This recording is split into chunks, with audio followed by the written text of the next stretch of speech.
नमस्कार, आप देख रहे हैं वीआईपी न्यूज। मैं हूं आपके साथ प्रज्ञा तिवारी। रुक करते हैं खबरों की ओर। रायपुर दक्षिण विधानसभा उपचुनाव के मद्देनजर कांग्रेस और भाजपा लगातार एक दूसरे पर निशाना साध रही है। इसी कड़ी में पीसीसी अध्यक्ष दीपक बैज ने भाजपा के ऊपर हमला बोलते हुए कहा कि राज्य की भाजपा सरकार पूरे तरीके से दिवालिया हो चुकी है, जिसके चलते व्यापारियों को डराकर डॉक्यूमेंट चेक के नाम पर वसूली की जा रही है। इस दौरान उन्होंने कानून व्यवस्था के ऊपर भी सरकार को घेरते हुए कहा कि प्रदेश में सरकार कानून व्यवस्था को तो सुधार नहीं पा रही है और सरकार के विधायक जनता का गला पकड़ रहे हैं। साथ ही उन्होंने कहा कि दक्षिण विधानसभा चुनाव में अभी 3 दिन बाकी है। 3 दिनों में कांग्रेस अपनी पूरी ताकत झोंकने वाली है। रुझानों से यह साफ है कि दक्षिण विधानसभा की हवा बदलने वाली है। अब आतंकवाद खत्म हुआ नहीं हुआ है तो भारतीय जनता पार्टी को बताना चाहिए। हम लोगों ने तो देखे हैं भाई, जब प्रधानमंत्री नरेंद्र मोदी शपथ ले रहे हैं उधर आतंकी हमला हो रहा है। तो ये तो बड़ा दावा किए थे कि आतंक खत्म हो जाएगा, आतंकी खत्म हो जाएगा। वहां तो अभी भी पत्थरबाजी चल रही है, अभी भी आतंकवादी हमले हो रहे हैं, बल्कि पहले की तुलना में ज्यादा आतंकवादी हमले। और इसका जिम्मेदार कौन है? केंद्र की सरकार है, क्योंकि वो जम्मू कश्मीर केंद्र सरकार के अधीन है। इसके लिए पूरी जिम्मेदार देश के प्रधानमंत्री और भारतीय जनता पार्टी। अब छत्तीसगढ़ के मुख्यमंत्री विष्णुदेव साय का बड़ा बयान सामने आया है। बता दें कि उन्होंने कहा कि कांग्रेस जम्मू कश्मीर में फिर से आतंकवाद और अलगाववाद का काला दौर लाना चाहती है।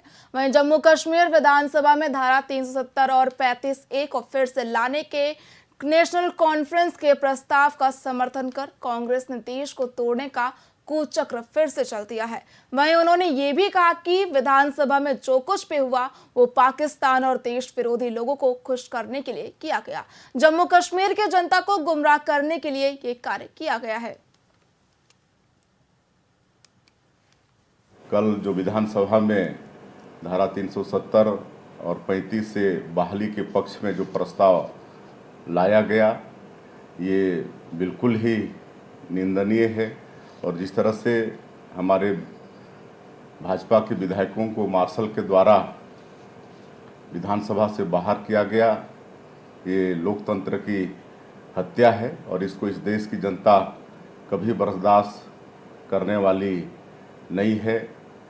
कांग्रेस फिर से इस जम्मू कश्मीर में अशांति बहाल करना चाहती है, वो कभी अपने मंसूबे पर कामयाब नहीं होने वाली है। कल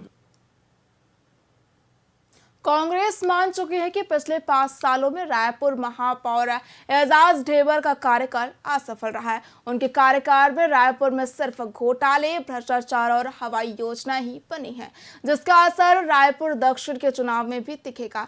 इसीलिए उन्होंने महापौर एजाज ढेबर को रायपुर दक्षिण के चुनाव प्रचार से दूर रखा है, क्योंकि कांग्रेस जानती है कि ढेबर अब जनता के बीच जाने लायक नहीं है, क्योंकि जनता के सवालों का उनके पास कोई जवाब नहीं है। इसीलिए वे जनता से मुंह छुपा रहे हैं। कांग्रेस पार्टी मान चुकी है कि रायपुर नगर निगम के महापौर एजाज ढेबर का कार्यकाल पिछले 5 वर्षों का शून्य रहा है। वह सफल रहे हैं विकास के मामले में। महापौर एजाज ढेबर का कार्यकाल घोटालों, भ्रष्टाचारों और हवाई योजनाएं बनाने में ही लगा रहा। उन्होंने कोई विकास कार्य नहीं करा पाया। इसलिए कांग्रेस पार्टी महापौर एजाज ढेबर को रायपुर दक्षिण उपचुनाव से अब तक अलग रखी है, क्योंकि कांग्रेस पार्टी जानती है कि जनता के सवालों का महापौर एजाज ढेबर के पास कोई जवाब नहीं है कि महापौर ने पिछले 5 साल में कांग्रेस के मुख्यमंत्री भूपेश बघेल के साथ मिलकर रायपुर शहर में क्या विकास कार्य करवाए हैं। जनता से वो मुँह छुपा रहे हैं। कांग्रेस पार्टी मान चुकी है कि रायपुर मुख्यमंत्री विष्णुदेव साय ने बलौदा बाजार के दशहरा मैदान में विभिन्न विकास कार्यों का भूमि पूजन और लोकार्पण किया। इस दौरान उन्होंने बलौदा बाजार में बीएड महाविद्यालय खोलने और ट्रांसपोर्ट नगर बनाने की भी घोषणा की। उन्होंने कार्यक्रम में बलौदा बाजार भाटापारा जिले के लिए 60 करोड़ 20 लाख रुपए की लागत के अनेक विकास कार्यों का लोकार्पण और भूमि पूजन किया। इन कार्यों में से 32 करोड़ 32 लाख रुपए की लागत के 16 विकास कार्यों का भूमि पूजन और 27 करोड़ 88 लाख रुपए की लागत के 32 विकास कार्यों का लोकार्पण किया गया। इस अवसर पर राजस्व मंत्री टंकराम वर्मा, उद्योग मंत्री लखनलाल देवांगन, सांसद कमलेश जांगड़े, विधायक उपस्थित रहे। बहुत बहुत बधाई, शुभकामना। और हमारा अभी छत्तीसगढ़ निर्माण के 24 साल पूरा हुई से अभी हम 3 दिन तक स्थापना दिवस मनाए हन रायपुर में, और हर जिला में एक दिन स्थापना दिवस मनाए हन। तो स्थापना दिवस के भी, राज्योत्सव के भी आप मन के बहुत बहुत बधाई। हमार राज्योत्सव में कार्यक्रम के शुभारंभ करे बर हमार पड़ोसी राज्य मध्य प्रदेश के सम्माननीय मुख्यमंत्री डॉक्टर मोहन यादव जी आए रहीन, और समापन में हमारे देश के सम्माननीय उपराष्ट्रपति जी श्री जगदीप धनखड़ जी आए रहीन, और बड़ा अच्छा से हमन राज्योत्सव भी मनाए हन। बहुत बहुत बधाई, शुभकामना। और हमारा अभी दुर्ग जिला के कुरुद स्थित नकटा तालाब को लेकर लगातार सियासत का दौर जारी है। वहीं वैशाली नगर विधायक रिकेश सेन का युवक की गर्दन पकड़ते हुए एक वीडियो वायरल होने के बाद अब विधायक रिकेश सेन ने अपना पक्ष रखा है। विधायक रिकेश सेन का कहना है कि साल 2010 में जब पार्षद था उस समय छत्तीसगढ़ महतारी का प्रतिमा स्थापित किया गया था। उन्होंने कहा कि कोई भी संगठन बनाकर आरोप लगाएगा तो छत्तीसगढ़ महतारी का अपमान नहीं माना जाएगा। उन्होंने कहा कि क्रांति सेन वाले जैसे ही मेरे ऑफिस में पहुंचे, तुरंत मैंने कहा कि आप लोगों की बात मैंने मान ली है। उसके बावजूद भी वो जिद पर अड़ गए और स्वर्गीय शारदा सिन्हा के बारे में अपशब्द कहने लगे और कहा कि बिहार के महापुरुषों का एक भी प्रतिमा वैशाली नगर में नहीं होना चाहिए।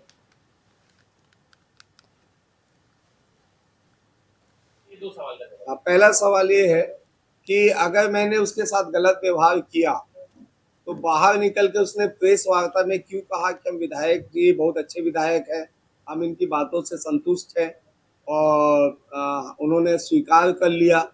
और वो भी जानते थे, जो लड़का जो युवक है, मैं नाम तो नहीं जानता उसका क्या है, इतना जानता हूँ कि छत्तीसगढ़ क्रांति सेना का पदाधिकारी है, और हम दोनों जो है छत्तीसगढ़ी बातचीत में अधिकतर परिवार में जो है उत्तेजना में भी बातचीत होती है। और वो जैसा कह रहा था छत्तीसगढ़ी में, मैं भी उसको वैसे ही जवाब दे रहा था, एक छोटे भाई की तरह। मैं पूरा वीडियो देखना चाहिए सब लोगों को। और 2010 में छत्तीसगढ़ में पहली छत्तीसगढ़ महतारी की प्रतिमा लगाने वाला अगर कोई है तो रामनगर में रिकेश सेन है, जिन्होंने प्रतिमा लगाई थी। महतारी के नाम पे राजनीति बहुत करते हैं लोग, लेकिन कोई भी जो है सही मायने में छत्तीसगढ़ की माटी का कर्ज नहीं चुकाना चाहते। लेकिन मैं क्रांति सेना और कांग्रेस की मांग को स्वीकार करता हूं। अब सभी जितने भी गांधी परिवार के नाम से या कांग्रेस के नेताओं के नाम से जो वार्ड हैं, वो सब अब बदल के जो है हमारे छत्तीसगढ़ माटी में रहने वाले पुरखा लोगों के नाम पे हो जाए। पेंड्रा रेंज के अमारू बेट क्षेत्र में वन विभाग की टीम ने एक बड़ी तस्करी का पर्दाफाश किया है। वन विभाग को देर रात इमारती लकड़ी तस्करी की सूचना मिली, जिसके बाद विभाग की टीम ने तत्काल कार्रवाई करते हुए लगभग 70 नग साल सिलपट और एक पिकअप वाहन जब्त किया।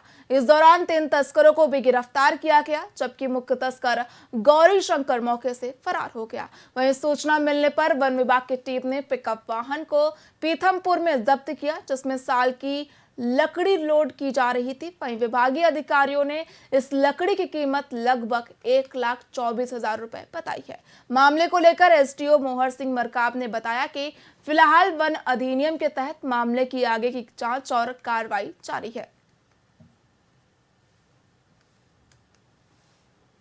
ग्राम अमारू के पारा पीथमपुर में एक मेटाडोर में साल चिरान सहित गाड़ी सहित जब्ती किया गया है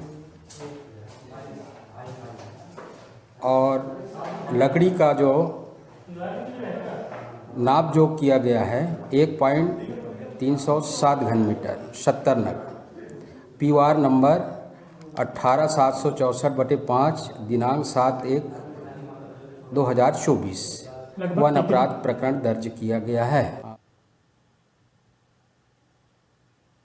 प्रदेश कांग्रेस संचार विभाग के अध्यक्ष शैलेश आनंद शुक्ला ने राजीव भवन में पत्रकारों से बातचीत की। इस दौरान उन्होंने कहा कि सभी समाचार चैनलों में एक समाचार दिखाया गया कि अहमदाबाद साइबर सेल ने प्रदेश कांग्रेस अध्यक्ष दीपक बैज के खिलाफ फर्जी वीडियो एक्स पर शेयर करने के लिए एफआईआर दर्ज किया है। ये खबर पूरी तरह से गलत और भ्रामक है। पीसीसी अध्यक्ष दीपक बैज के खिलाफ कहीं भी कोई भी एफआईआर दर्ज नहीं हुई है। ना ही पीसीसी अध्यक्ष ने गुजरात की स्वास्थ्य व्यवस्था के संबंध में कोई पोस्ट एक्स पर साझा की है। मित्रों, आज एक खबर सभी समाचार चैनलों तो नहीं कहूँगा, कुछ एक में नहीं चला, लेकिन अधिकांश समाचार चैनलों में एक खबर सुबह से चल रही थी कि प्रदेश कांग्रेस अध्यक्ष श्री दीपक बैज के खिलाफ अहमदाबाद साइबर सेल ने गलत और भ्रामक एक्स पर ट्वीट करने के लिए मुकदमा दर्ज किया है। मैं इस खबर का खंडन करता हूं। यह खबर पूरी तरीके से भ्रामक और गलत है। श्री दीपक बैज के खिलाफ कहीं पर भी किसी भी मामले में कोई भी एफआईआर दर्ज नहीं हुई है। अहमदाबाद साइबर सेल ने प्रदेश कांग्रेस अध्यक्ष श्री दीपक बैज के खिलाफ कोई भी एफआईआर दर्ज नहीं की है। दरअसल यह गलतफहमी कहां से पैदा हुई, उसके बारे में मैं आपको संक्षेप में बताना चाहूँगा। पीसीसी अध्यक्ष श्री दीपक बैज ने अपने ट्विटर हैंडल एक्स पर 31 अक्टूबर को बिलासपुर के जिला अस्पताल का एक वीडियो पोस्ट किया था, जिसमें एक व्यक्ति घायल अवस्था में अस्पताल के फर्श पर तड़प रहा था और वहां पे उपस्थित डॉक्टर बातचीत में मशगूल थे। परिजनों के बार बार गुहार लगाने के बाद भी डॉक्टर उस मरणासन अवस्था में पहुंचे हुए घायल की इलाज की ओर ध्यान नहीं दे रहे थे। मित्रों, आज एक खबर सभी समाचार चैनलों तो नहीं कहूँगा, कुछ एक में नहीं चला, लेकिन अधिकांश समाचार चैनलों में एक खबर सुबह से चल रही थी कि प्रदेश कांग्रेस अध्यक्ष श्री दीपक बैज के छत्तीसगढ़ की राजधानी रायपुर में भारतीय सड़क कांग्रेस का 83वां अधिवेशन होने जा रहा है। इस 5 दिवसीय आयोजन के दौरान छत्तीसगढ़ के वैभव, संस्कृति और विकास के विभिन्न आयामों से देश विदेश के प्रतिभागी रूबरू होंगे। वहीं कार्यक्रम की शुरुआत 8 नवंबर को केंद्रीय सड़क और परिवहन मंत्री नितिन गडकरी करेंगे। आपको बता दें कि आईआरसी सड़क निर्माण से संबंधित इंजीनियरों और प्रोफेशनल्स की सर्वोच्च संस्था है, जिसमें भारत सरकार, सड़क परिवहन और राजमार्ग मंत्रालय, भारतीय राष्ट्रीय राजमार्ग प्राधिकरण, NHAIDCL और रिसर्च ऑर्गेनाइजेशन के इंजीनियर्स की सोसाइटी आते हैं। आईआरसी का मुख्य उद्देश्य सड़क निर्माण, सेतु निर्माण और यातायात से संबंधित मानकों का निर्धारण करना, निर्माण संबंधी गाइडलाइंस और मैनुअल तैयार करने सहित समय समय पर उनका पुनरीक्षण करना और तकनीकों और सामग्रियों का अध्ययन कर भारत देश में लागू करने के लिए मानक तैयार करना है। इसी कड़ी में उप मुख्यमंत्री अरुण साव ने भारतीय सड़क कांग्रेस के तहत आयोजित तकनीकी प्रदर्शनी का शुभारंभ किया। संबंधित गाइडलाइंस निर्धारित करने का काम, स्टैंडर्ड निर्धारित करने का काम, यानी मानक निर्धारित करने का काम, ये देश की सर्वोच्च संस्था है। इंडियन रोड कांग्रेस द्वारा निर्धारित स्टैंडर्ड मापदंड के हिसाब से भारत सरकार और अन्य जो निर्माण एजेंसियां हैं सरकारों की, वे सब उस स्टैंडर्ड के हिसाब से काम करती हैं और हर वर्ष इंडियन रोड कांग्रेस का अधिवेशन किसी न किसी राज्य में आयोजित होता है और हम सबका सौभाग्य है कि इस बार ये अधिवेशन आयोजित करने का अवसर छत्तीसगढ़ को मिला है। ये छत्तीसगढ़ के लिए बहुत ही ऐतिहासिक और गौरव करने वाला पल है जब देश के 2000 से अधिक इंजीनियर्स, विशेषज्ञ, वैज्ञानिक पूरे देश भर से यहां आने वाले हैं। टेक्निकल सेशंस होंगे और जो दुनिया में इनोवेशन हो रहे हैं, रोड निर्माण को लेकर, रोड एक्सीडेंट को रोकने को लेकर, ब्रिज निर्माण को लेकर, उन सब की चर्चा यहाँ पर हम करने वाले हैं। सड़क और सेतु निर्माण से संबंधित गाइडलाइंस निर्धारित करने का काम, स्टैंडर्ड निर्धारित करने का काम। छठ पर्व भगवान सूर्य की उपासना और आराधना का प्रतीक है। वहीं श्रद्धालु सूर्यदेव से सुख, समृद्धि और स्वास्थ्य की कामना करते हैं। बता दें कि यह पर्व न केवल धार्मिक आस्था को दर्शाता है बल्कि सूर्य के महत्व को भी सम्मानित करता है। वहीं सूर्यदेव के प्रति आस्था रखने वाले लोग इस दिन उपवास रखते हैं और कठिन साधना के साथ सूर्य को अर्घ्य अर्पित करते हैं, जिससे उन्हें जीवन के हर क्षेत्र में समृद्धि और सफलता की प्राप्ति होती है। वहीं छठ पर्व में अर्घ्य का विशेष महत्व है। सूर्य का संबंध स्वास्थ्य, पिता और आत्मा से होता है। ऐसी मान्यता है कि सूर्य की आराधना करने और अर्घ्य देने से बड़े कष्ट दूर हो जाते हैं, जीवन में संपन्नता आती है और सेहत से जुड़ी जो भी समस्याएं होती हैं वो जल्द से जल्द दूर हो जाती हैं। जो पूजा है दीपावली के 6 दिन के बाद से शुरू हो जाती है। जैसे नहाए खाए और खरना के बाद आज डूबते हुए सूरज की पूजा होती है। उसमें प्रतिवर्ष की भांति नगर निगम की जो सफाई व्यवस्था रहती है, उन्होंने दीपावली से पूर्व ही यहाँ पर सफाई व्यवस्था लगा दी थी। और आज जो श्रद्धालु जन है जो पूजा करने आ रहे हैं, जो भी आप देख रहे हैं मेरे साथ यहाँ खड़े भी हैं, किसी को कोई परेशानी ना हो इसलिए सब कुछ तैयारी की गई है। इसमें पूरा प्रशासन का टीम लगा हुआ है, उनसे पुलिस प्रशासन की टीम भी लगी हुई है।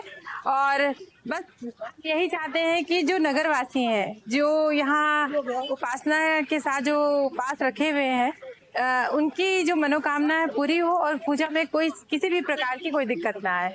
मैं आपके माध्यम से पूरे नगरवासी, प्रदेशवासियों को छठ पूजा की हार्दिक बधाई और शुभकामनाएं देती हूं। जो पूजा है दीपावली।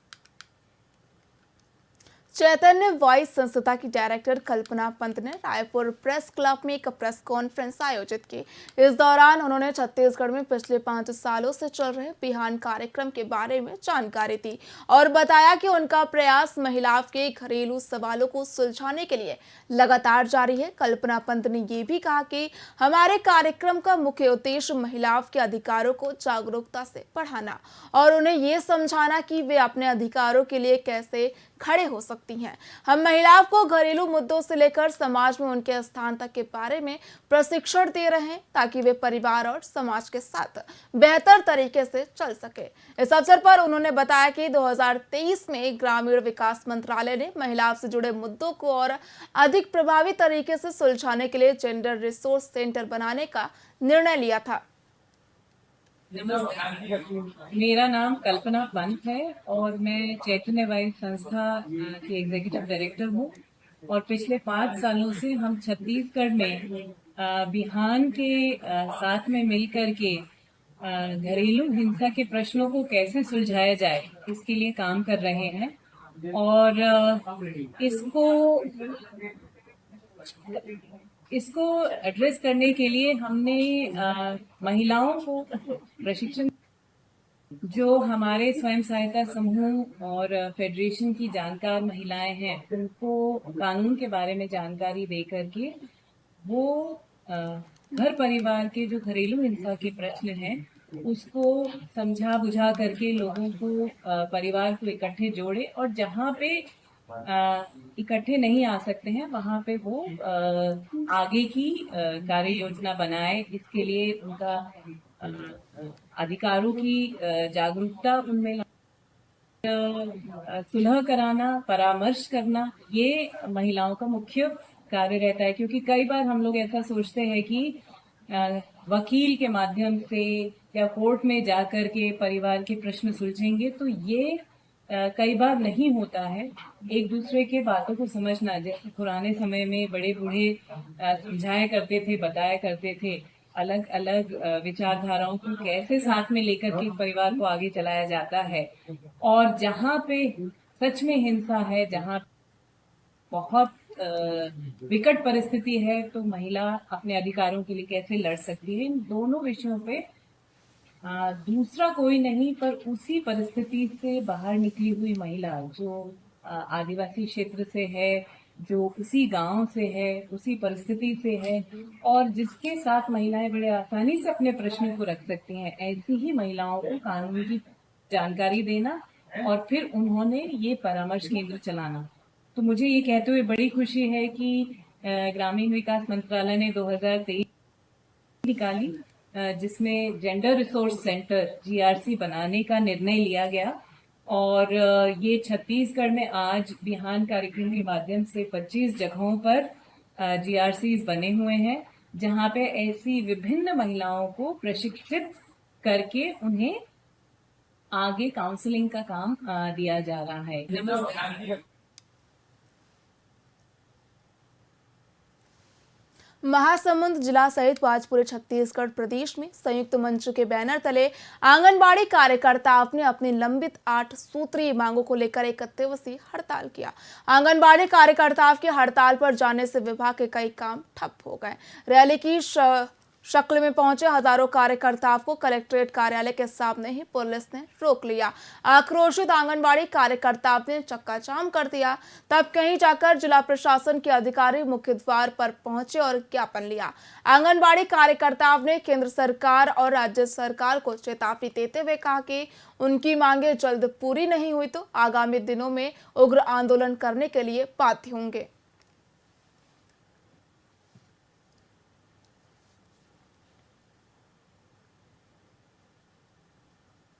बड़ा हड़ताल आज हमारे पूरे प्रदेश व्यापी हड़ताल हो रहा है। इससे पहले 16 फरवरी को यह हड़ताल हुआ था और आज 8 नवंबर को छत्तीसगढ़ के विभिन्न जिलों में 8 सूत्री मांगों को लेकर के संयुक्त मंच में आंगनबाड़ी कार्यकर्ता और सहायिका बहनें हड़ताल कर रही हैं। और इन 8 सूत्री मांगों में पहली हमारी मांग है सरकारीकरण घोषित किया जाए, आंगनबाड़ी कार्यकर्ताओं और सहायिकाओं को शासकीय घोषित किया जाए। और जब तक शासकीय घोषित नहीं करते हैं तब तक आंगनबाड़ी कार्यकर्ताओं को 21,000 रुपए और सहायिकाओं को 17,850 रुपए दिया जाए। और तीसरी हमारी मांग है आंगनबाड़ी कार्यकर्ताओं को निशर्त रूप से पदोन्नति किया जाए और सहायिका बहनों को भी आंगनबाड़ी कार्यकर्ता के पद पे नियुक्त किया जाए। पेंशन ग्रेजुएटी की मांग हमारी चौथी बड़ी मांग है। 5वीं मांग में सेवानिवृत्ति के पश्चात में आंगनबाड़ी कार्यकर्ताओं को 5 लाख रुपए दिया जाए और सहायिकाओं को 3 लाख रुपए दिया जाए। समूह बीमा योजना के साथ में हम लोग को आंगनबाड़ी कार्यकर्ताओं को जोड़ा जाए। और 8वीं हमारी मांग है महंगाई भत्ता समय समय पर सरकारी कर्मचारियों की तरह हम लोग को भी दिया जाए। इन 8 सूत्री मांगों को लेकर के आज प्रदेश व्यापी हड़ताल हम कर रहे हैं, बड़ा हड़ताल। फिलहाल खबरों में इतना ही। देखते रहिए VIP न्यूज। नमस्कार।